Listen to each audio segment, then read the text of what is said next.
with a speech entitled What the Events Industry Should Learn from My Grandmother. Please welcome Gurmej.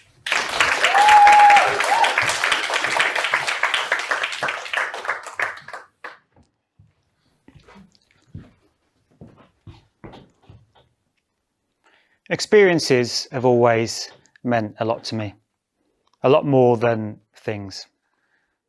Growing up, I spent a lot of time at my grandparents'. My grandmother in particular, wow, she had a huge personality. Waking up for breakfast at my grandparents', that was an experience in itself. My grandmother, she'd pull out all of the stops. Toasties with a mixture of ingredients. Now, I remember this one time she made herself a samosa toastie. So that's potato in pastry in bread, which obviously meant she was carb loading. Prote, which is stuffed chapatis with pickle and tea. After 2 of those, I didn't need to eat for the rest of the week.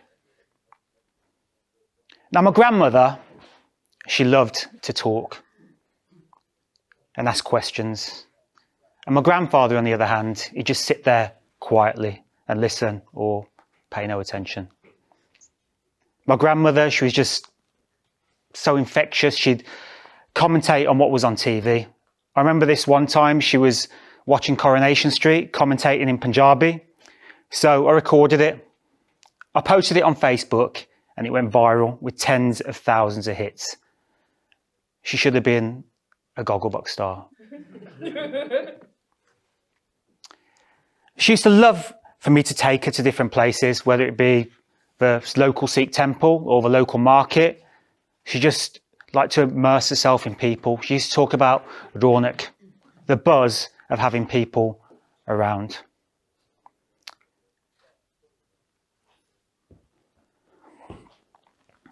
And even as her health deteriorated in her later years, she still wanted to go and visit people. She passed away 5 years ago, and my grandfather passed away a month later. And the funny thing was, they used to argue all the time, but I guess they just couldn't live without each other.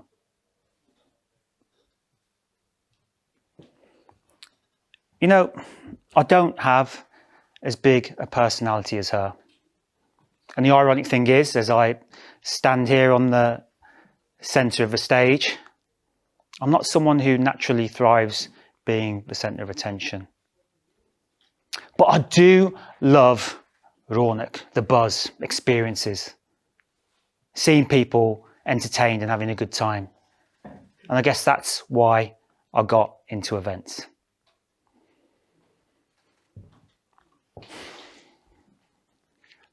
My name's Gurmej Singh Pawar, and I've run an events company for the last 15 years.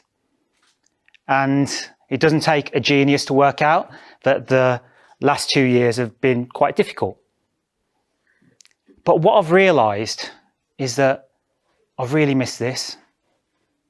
Interacting with people, seeing people, I think we all have. And what my journey in events has taught me is that we can learn to see the world through the lens of others.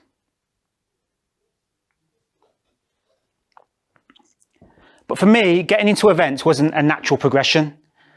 I graduated from university with a master's, and I thought I was going to work in one of those shiny office blocks in Canary Wharf, being an investment banker. But while I was at university, I started organising student events.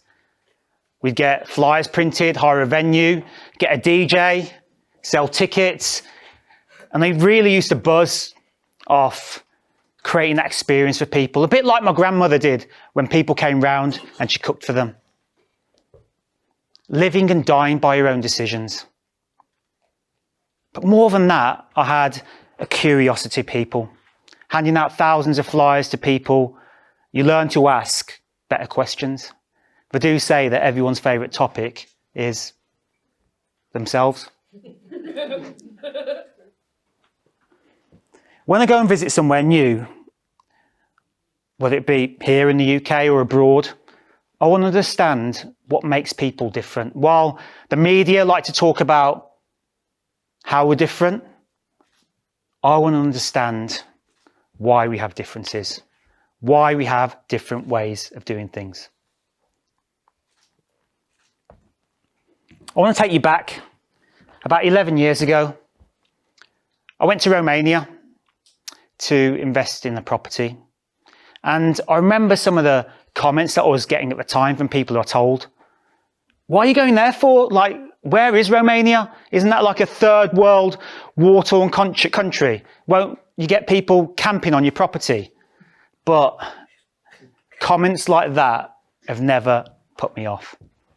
So I went, got my suitcase and started talking to people. I wanted to talk to the local population about where they'd invest.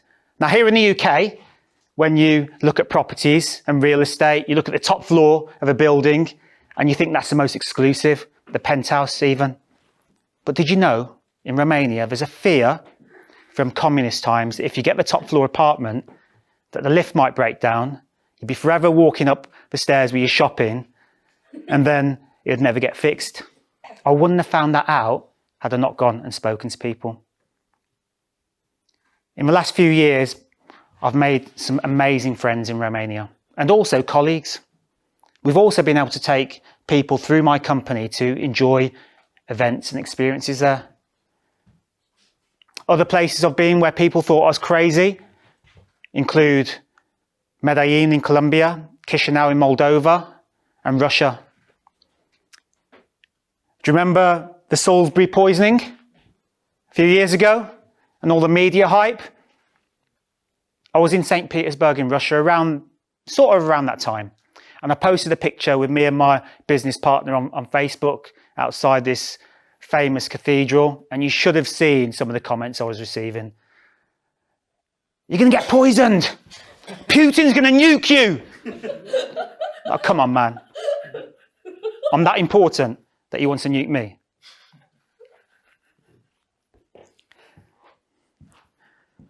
You see, as humans, we like to stick to what we know. We like to coast in our comfort zone.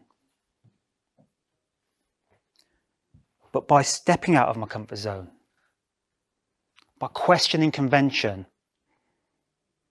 and learning to ask better questions, I've been able to achieve so much more.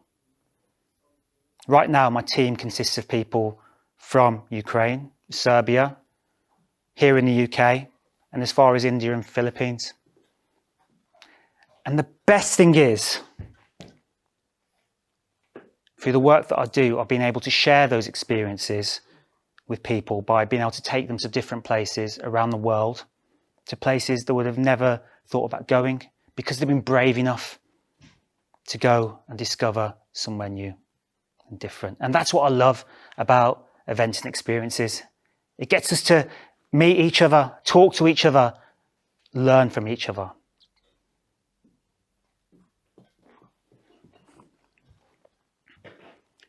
So what opportunities are we missing out on by not taking a chance on talking to each other?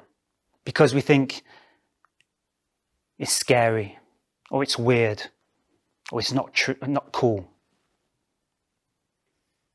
How much better would we be as a society if we could do that? You see, we've become a society where we think that tweeting our opinion or sharing something blindly on Facebook makes us some kind of activist.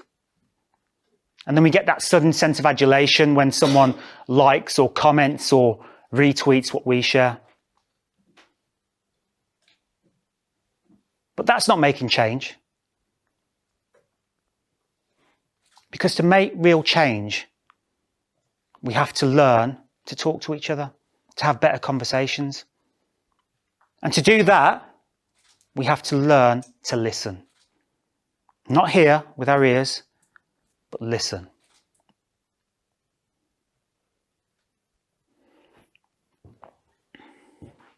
Events and experiences have the opportunity and the ability to change the world. Through the messaging, through the communication, and the live experiences that we create for each other. So if you want to get into events, or you are in events, think about the power of the messaging that you're putting out there. And for any of you who go to events, think about what you can do differently when you go. Perhaps have a conversation with somebody that you wouldn't normally gravitate towards. Imagine what you could learn. So just like my grandmother, who was willing to talk and ask questions and commentate on what was on TV, who can you talk to? Who can you listen to?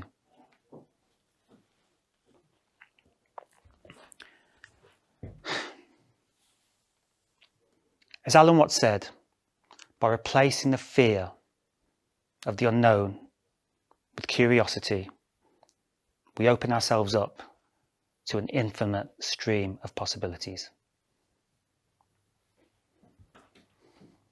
So take a chance on the diversity of humanity, and I promise you, amazing things can happen as we benefit and prosper from what makes us different. Thank you, everyone.